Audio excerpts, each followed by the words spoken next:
Hariom. Class 6 English grammar. Articles उपपद। Kinds of articles, उपपद के प्रकार।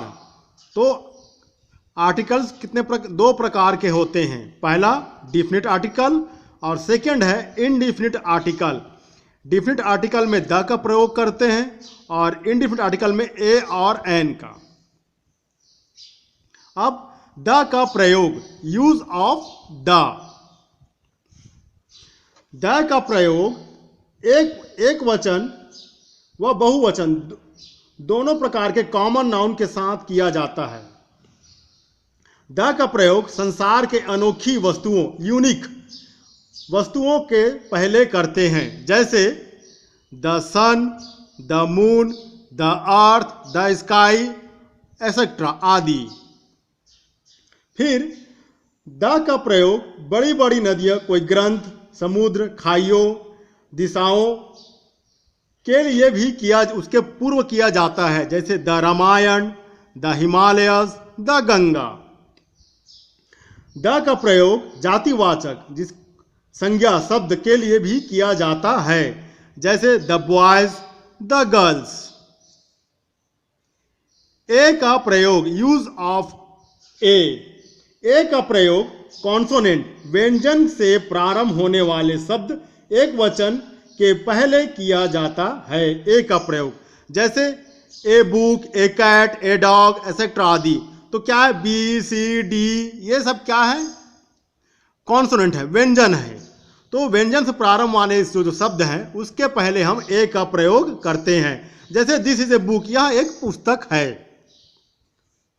अब एन का प्रयोग, यूज ऑफ एन।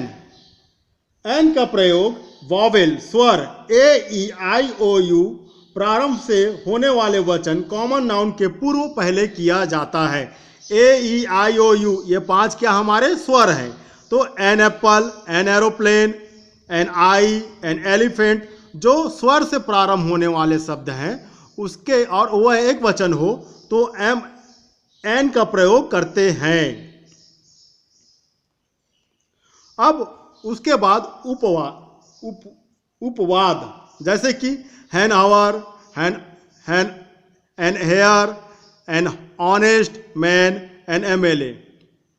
अब इसमें आपको ध्यान देने वाली बात यह है कि हम इसको लिखे जरूर हैं एच एच एच एम, लेकिन हम इसको एच इसमें क्या है, साइलेंट हो जाएगा। तो ये क्या हम पढ़ेंगे इसको, an hour, an air, an honest man, an MLA.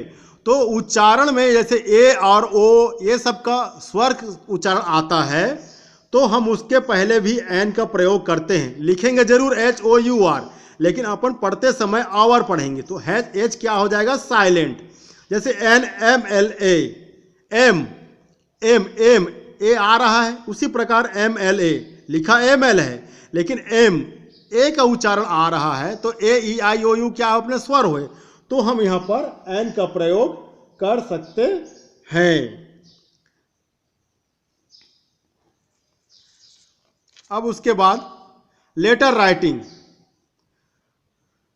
Right an application to your principal headmaster for the issue of transfer certificate. अपने प्राचार्य या प्रधानाचार्य को एक पत्र लिखे जिसमें स्थानांतरण प्रमाण पत्र जारी करने को कहा गया है। तो यहां पर आपको ध्यान देना है कि पत्र किसको लिखने के लिए कहा जा रहा है, प्रिंसिपल को या हेडमास्टर को।